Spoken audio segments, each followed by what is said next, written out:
The use of e-cigarettes or vaping is on the rise, especially among students. The 2019 Minnesota Student Survey shows the rate of use in 8th graders doubling and more than a quarter of 11th graders vaping at least once in the past month. Local officials are working to educate the public about the health risks of vaping, including here in St. Louis County.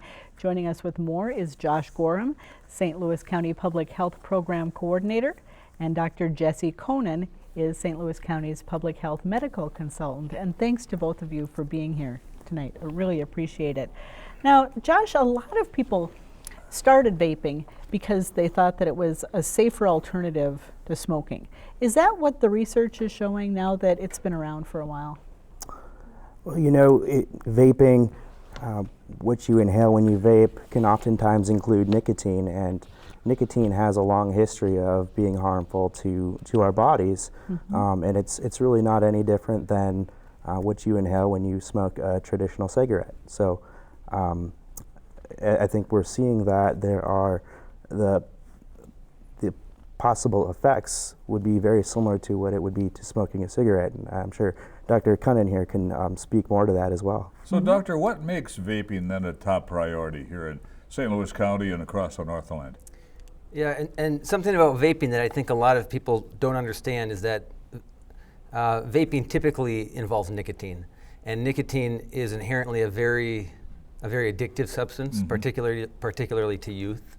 So not only might people be getting addicted to vaping, but it seems that individuals who start vaping, even if they've never used regular cigarettes before, seem to be more likely to start using regular cigarettes. So there's concern about dangers associated with vaping in and of itself, as well as potentially a progression to use. There have been deaths, 2 of them right here locally. Have most of the people who have suffered death did they buy something else they put into the cigarette to vape? Is there more there than traditional nicotine? Right, and that's a good question too. And you know, the truth is that we're still learning.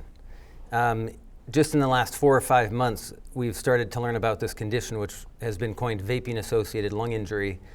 And we're not exactly certain what is causing it. It seems like nationwide there has been 1,500 or more cases thus far, including a couple of cases in St. Louis County. And it ends up being a very severe illness where individuals end up needing intensive care. And we have not identified what the actual causative agent is. It is interesting that in 80% of the cases, the individuals have claimed to vape THC products.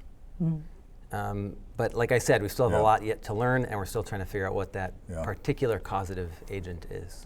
Josh, as the County Public Health Coordinator, this survey of students has to be pretty concerning to you to see how frequently people in high school are vaping and how those numbers continue to grow. Yeah, and it's high school, but it's also middle school. Really back in 2016, we started to see for the first time the trend among youth and tobacco use beginning to rise again. So after 10 years, use rates had gone down significantly, and now that vaping has been around a little bit, we're seeing that trend reverse and go back up. So that's very concerning. And I had the opportunity to talk to a local principal today at the middle school level, and I just kind of asked her, what are you seeing in the schools? And her words were, this is an issue that impacts any and every kid. There's no unique identity. Everyone's at risk. And the take-home message from her was that kids do not understand the effects of nicotine and how addictive it is and how difficult it can be to get off. So she was really stressing that parents, adults, mentors need to be having conversations with youth. So Josh, what then is a good time to start having those conversations with kids? I think as early as possible. I think probably sometime around 4th or 5th grade would be a good time. Early on. Yeah, even before they're getting into middle school. I've had the conversations with my daughter, who's 11 years old, and she certainly understands that is something not to do. And we've heard from even 4th and 5th grade teachers wanting to, and parents wanting to make sure that their kids understand the possible impacts. Doctor, you mentioned that some of the cases where there have been deaths have been linked to using THC in the e-cigarettes. Are these modifications that people are making on their own, or do they buy cartridges from states where the THC is legal? How does that work for those of us who haven't really seen it? Right. And to be honest, I don't think anybody has a confident answer to that question at this point. There are recommendations now which are coming nationally from the Centers for Disease Control that people avoid vaping any THC products. There's also a recommendation to avoid using any vape or vaping devices that were purchased on the street. And the recommendation that everyone consider not vaping at all, because clearly there is some risk for harm, and avoidance would be the best way to approach that. Do you think that that this is being amplified at all by the fact that there have been states legalizing recreational marijuana, so kids don't think that marijuana or THC is as harmful as maybe they once did? And either of you could speak to that. You know, in my mind, I haven't drawn that connection. I think that the base of the issue is that people don't understand the risks associated with vaping in general. Yeah. And that includes the youth, it includes adults, and really the education is still getting into the culture of health professionals as they grasp the issue as well. Josh, other than in pictures, I've never seen an e-cigarette. How is it built? What's in it? I honestly couldn't tell you how they're built, but I know that they're built and designed to be relatively discreet. There have been some models that I've seen that kind of look like flash drives you might plug into a computer. I've seen people walking around with devices that look like pens. Really, they come in all different kinds of shapes and sizes. We do have a resource out there for adults, educators, mentors who might want to learn more. It's on bridginghealthnorth.org under resources, vaping resources. You can look that up. There's a lot of great information there.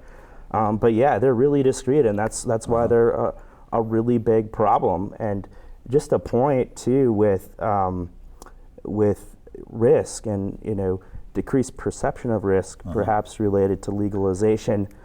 It's hard to say definitely, but what we're seeing when we do student survey data is we also look at students' perception of harm from using these devices. And usually when perception of risk is low, there's more use. Yeah. If we can increase that perception, or that show students that there's this reality of risk associated with vaping, it does have impact on use rates. And I saw in the survey that 76% of 11th graders say that they thought there was no slight or just moderate risk associated with it. So that message is not getting out there, or is not taking hold in the students' minds, it sounds like. Yeah, we have a lot of work to do educating our community on the risk associated with this, and it can be a bit of a challenge because e-cigarettes are relatively new. Yeah. We don't always have an exact answer of what your life's going to be like in 20, 30 years after using it. We have that answer for cigarettes, but I think we can feel fairly confident that if we're seeing serious lung injuries, if nicotine's involved, it's probably not a risk worth taking. Are schools locally here strongly embracing education to warn students about this? Absolutely. Across St. Louis County, public health educators have been in classrooms, at community events, presenting as much information as possible. And in fact, one of our partners in health here in St. Louis County, Essentia Health, has recently released a campaign, a toolkit called Don't Blow It. It's made for educators in the classroom to help get that message out more. Yeah, a lot of effort's been put into that. Doctor, are there specific things that nicotine does to the teen brain that makes it particularly dangerous for young people to get started? Yeah, that's a great question. And I mentioned addiction in and of itself already. The brain is susceptible to latching on to that drug and continuing to need it. But it's also harmful to the development of the brain, in particular in the youth years and even up into your mid-20s. The brain is still developing, and nicotine seems to get in the way to that and could predispose to mental health or intellectual issues. So the younger the smoker, the more trouble later on. Absolutely the truth, yeah. And greater risk for addiction too, I might add. There have been some local laws restricting the age and sale of vaping products and flavored tobaccos. Do you feel like that's having a positive impact at all? It's really early to tell. There still needs to be an evaluation process in local communities that have adopted this, such as Hermantown and Duluth. There is a longer track record in California, and early indications is that it does reduce ability to buy and purchase. So far so good, but Sure. how you implement a policy matters too, so there's more to it that way as well. All right. Well, thank you very much for coming in and talking about this really important topic. Good luck as you go out there and educate people. Thank you. Thank you Appreciate it. both.